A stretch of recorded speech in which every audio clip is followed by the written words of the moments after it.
worked with adults for a long time, working in the perinatal space with moms and deep rehabilitation.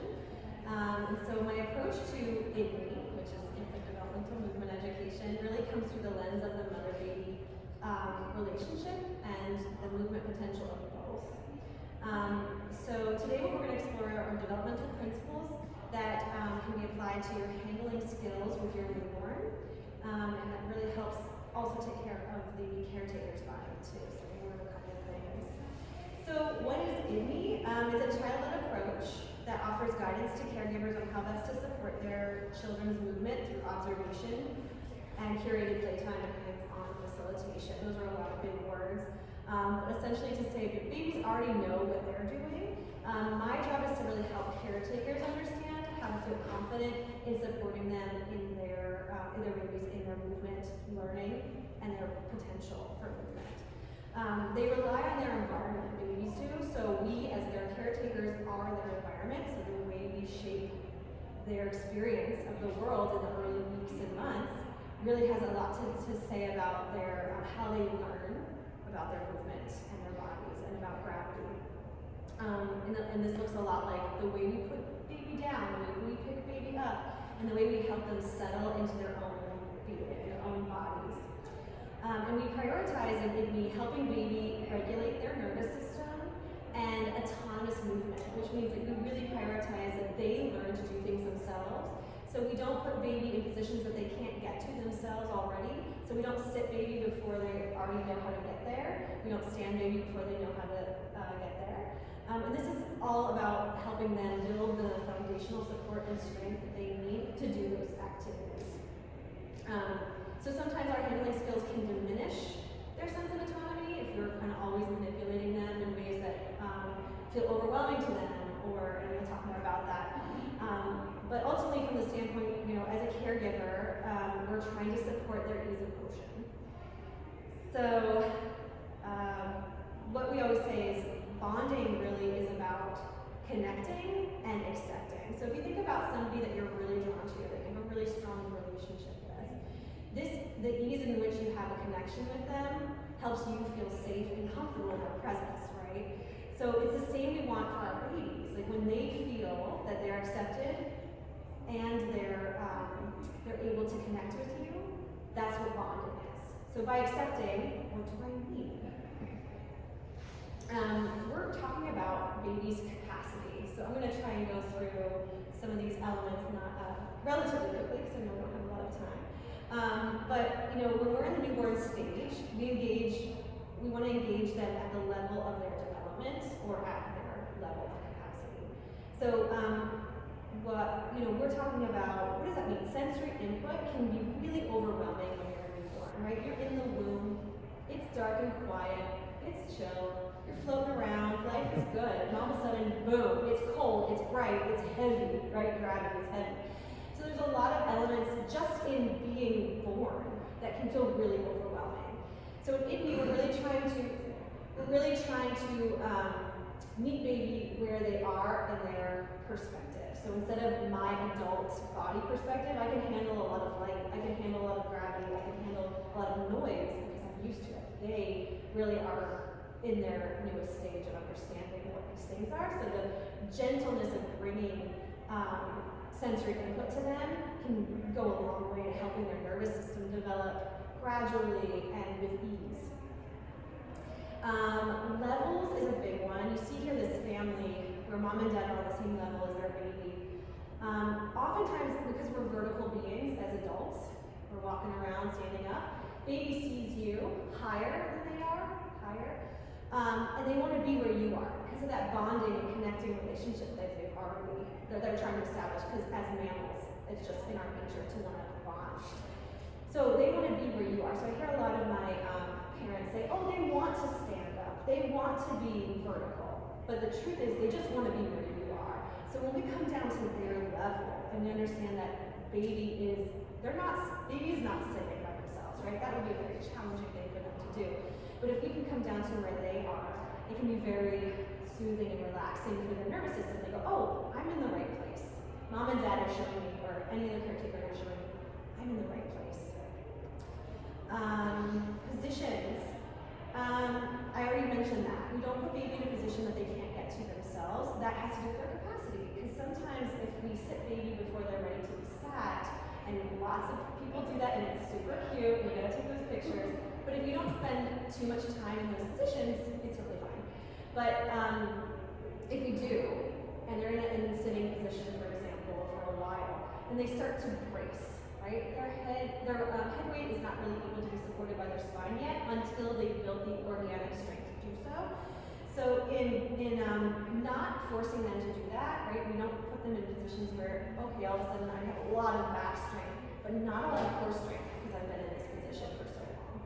So positions are really important. And then our handling styles, which we're going to talk about in just a second, really helps baby feel settled when they're in the way that we hold them.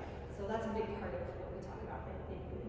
I'm going to skip over inner time versus outer time, but my table's upstairs. If you want to chat more about, go a little bit more in depth into some of the IDME pieces, I'm happy to talk to you more. Just because, again, I want to make sure that I have enough time for everything, and I can talk all day about this. And I'm also going to skip request for attention. Again, we can talk about that later if you have questions. And the last thing I do want to say are toys are super valuable. I brought one of my favorite toys today. Toys can be supportive. One thing I didn't say is that IDME really is about supporting the micro skills on the way to the milestones, right? You're going to hear a lot about the milestones from your pediatrician and maybe a PT or something like that, and your friends. A lot of people talk about milestones. In IDME, we use the language of landmarks because it's not about I have to necessarily hit this by a certain time, but it's a reference point. It's a guide through which I'm going to get to walking and to be vertical eventually on my own autonomous journey.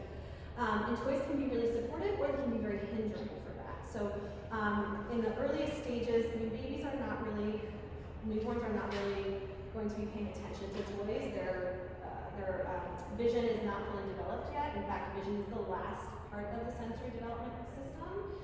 So touch, sound, your handling skills, right? The way that you are holding baby and talking to baby. Those are the elements, the sensory inputs that are really very valuable in the early stages. But as they get a little older, 3, 4, 5 months old, and they start to be able to see things, toys like this can be really helpful because of their very thin ways that they can practice their grasp reflex.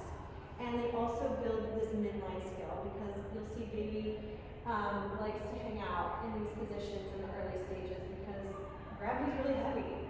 So these toys can really support building of bringing hands toward the midline. So that's one of the skills we want to learn first on our way to rolling, is bringing the head, the eyes, and the hands toward the midline. So these toys can be really, really helpful. And I have a toys guide on my website, free toys guide that helps you understand at each skill level. I don't say age, but skill level, what kind of toys can be helpful for that kind of thing.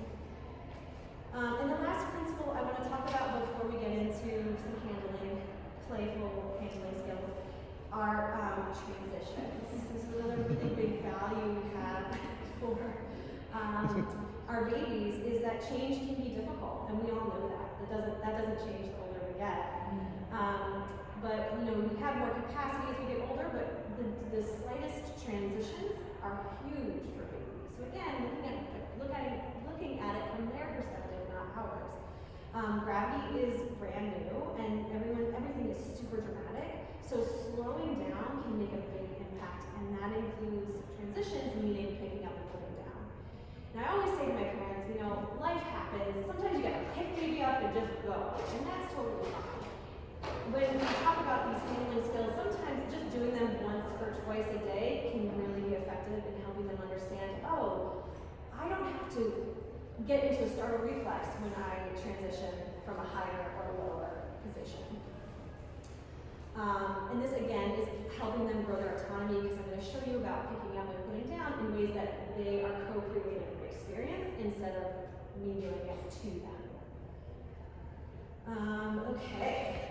Any questions so far? I just like did a bunch of words right there, so that all makes sense. Yeah. So we got the principles down. And now I want to just share a few concepts of handling skills that you can do now before your baby arrives, or if your baby is already here, you can practice with them. These are very functional and can be used throughout the day. So the first one is baby ball. So just a little background knowledge. You know, baby is in the womb, right? They're in the womb and they're in what's called fetal position, where their arms and their legs and their heads, all their limbs are gathered into their center. And their spine is in flexion, meaning it's rounded. So this is a position, I'll go back to what I skipped over last, a couple of slides ago, the inner versus the outer time. So inner time is reflective time, it's introspective time, it's the I've got too much sensory input so I want to go inward time. And so baby ball is a variation of that fetal position that helps baby get into a more restful, less overwhelmed position. So I'm going to show you with my baby doll. Baby ball in arms looks something like this. I make a ring with my arms around baby's back and legs. Their knees are folded in toward their chest, their butt is hanging down through my arms. And this is really good ergonomically for your body because I'm not here, right? I'm not up in here, I'm not here. We'll talk about that in a second, but this kind of creates a little weighted position for them.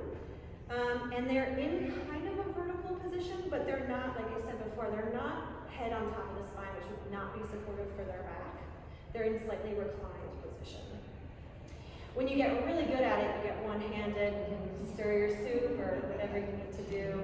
But the other element of this is that development starts from the top down. So we're talking eyes, head, and hands. We want to develop faster than the legs. Because when we get to crawling, if our legs are stronger than our arms, then we fall over ourselves. So we really want to build the autonomy and the capacity with our hands and our arms and our hand-eye coordination first. So baby ball creates this container where the legs are less active, so less stimulated, and the hands we want to become able to be free, to explore the world around them, to, we love hands and mouth, right? This is all about exploring because this is our first limb, the mouth. So bringing the hands free in front, so we don't want that arm caught in the back.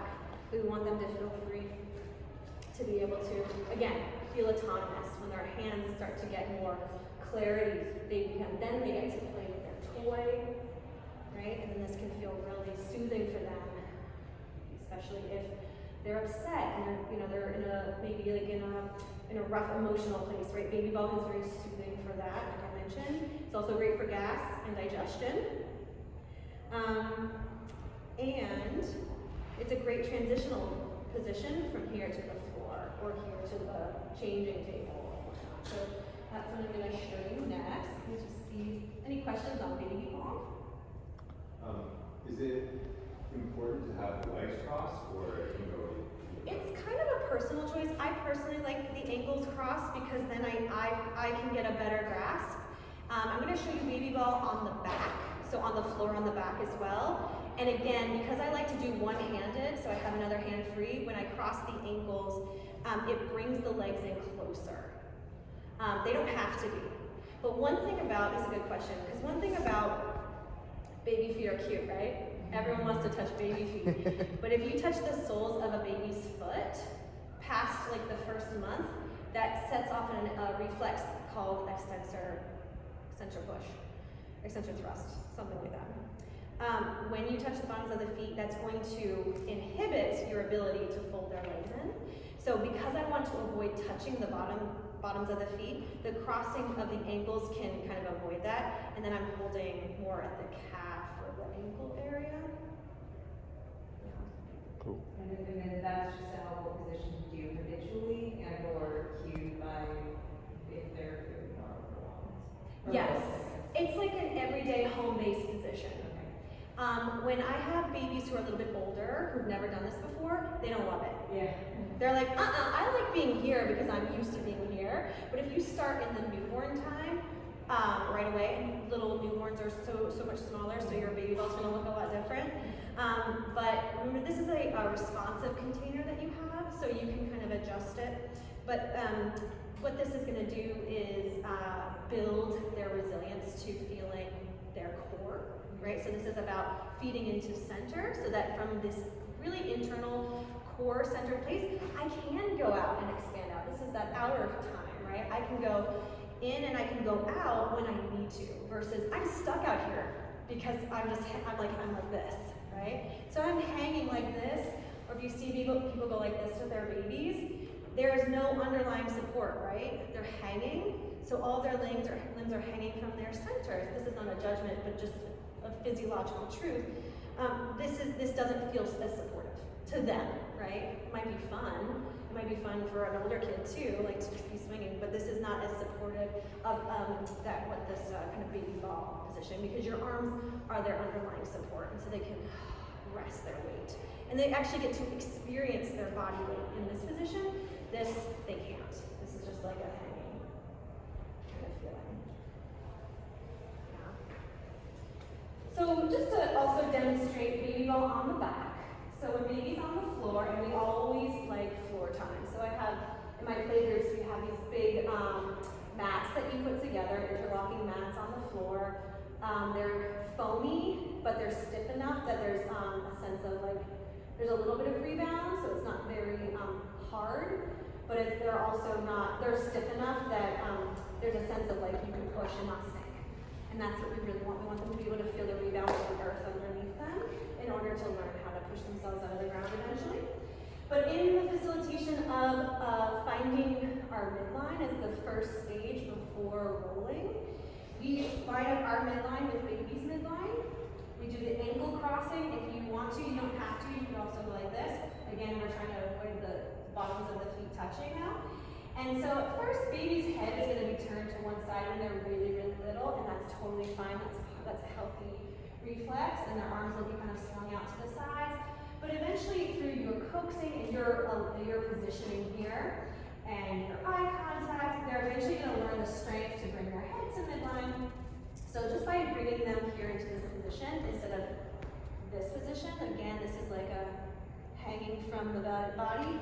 This is also going to create a lot of reflexing in the legs where they're kicking, and then we get again that extension in the back. So nothing wrong with it again, but to support their ability to gather their own limbs into their body to then roll, which is what we want, versus flinging themselves into the world. Baby ball on back is another great position. Their feedback is going to come from, they'll push, and so you just get to dance with them, and the pushing that they give against you helps them feel their own bodies, as opposed to if I let it go, they don't feel anything anymore. Like they felt the womb, and it would help them feel their own bodies when they push. And the same thing is true here, to help them feel that connection to the foot. When their legs push, it helps me feel a little more weighted into my back and my body. So another way to play with this. Any other questions on baby ball? Let's make sure everyone knows it. Is there, I guess, a best surface? I know you had mentioned the mats that you laid out. Are there any surfaces you don't recommend doing this on? Like, I know you said you wanted them to feel the earth, sort of feel it pushing back. But like, is doing that on like a mattress or a couch? I guess worse off than doing it on, say, like a carpet or, say, the foam mats. No, that's a really good question. So with a bed, it depends on your goals. So with a newborn, let me go back. We want to feel the floor because it does have a firmness and a rebound, whereas a couch or a bed sinks more. So they feel like this. They don't feel as much of that kind of sense of themselves, like when we hold their legs in and they can push against me. They feel that feedback. So that's why the floor is helpful. A rug or these baby mats are really, really helpful. But when you're resting or you want them to lay with mom and dad, it's totally fine. What I'm talking about specifically is IDME time, like baby play time. So when we're giving them a chance just to feel gravity. So it's not like bad or wrong, it's just more like, what are your goals? Thank you.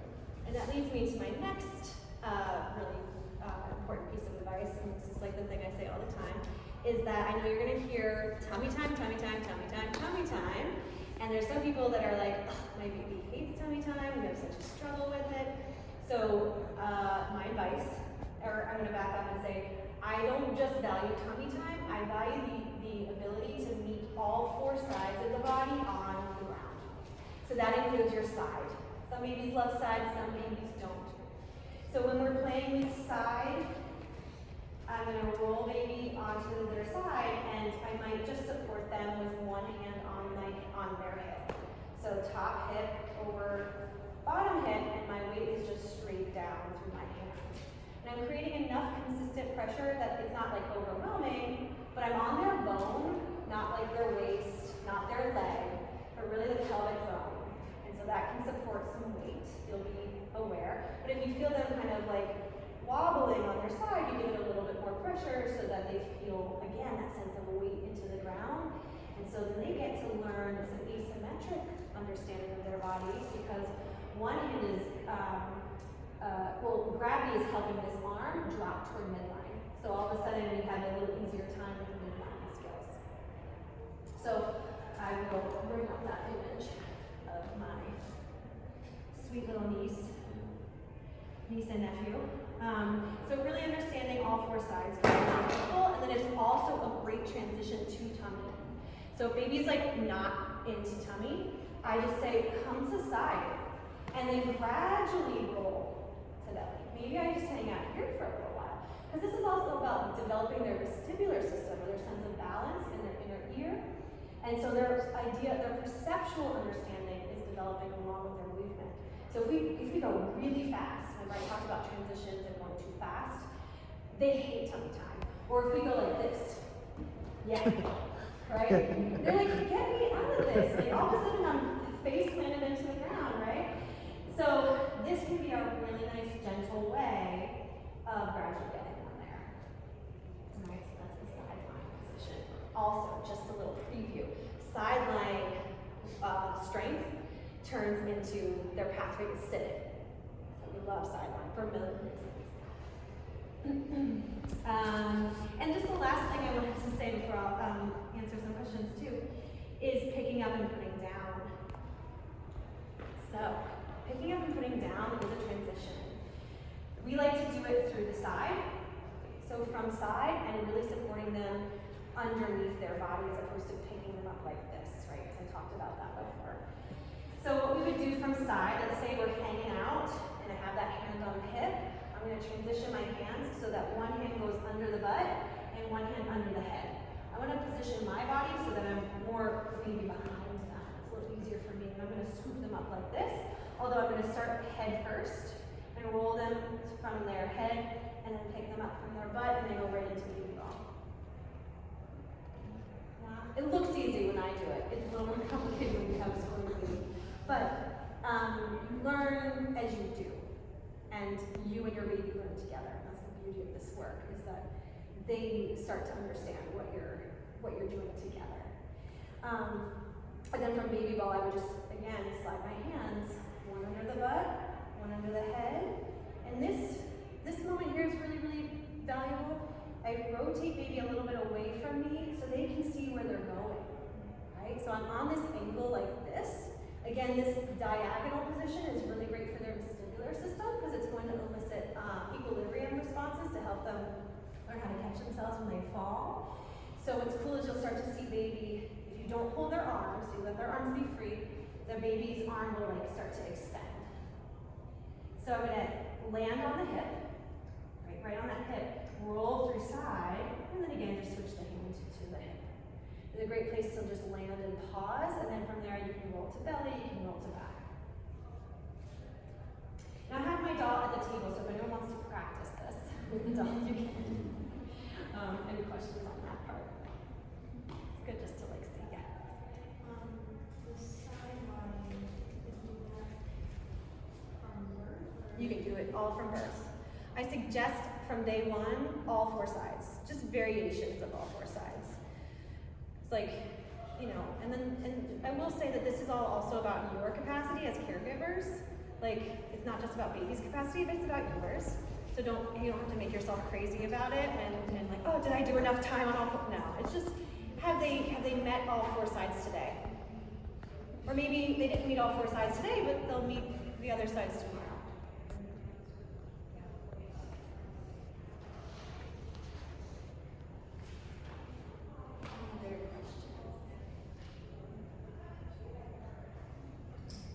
one of the things you mentioned in the beginning, is like standing before they're supposed to be doing that. That's something I look like for my goal, I'm like, oh, he's so advanced, he wants to stand, but is it really a reflex and should you not be doing that if they're not there? Correct.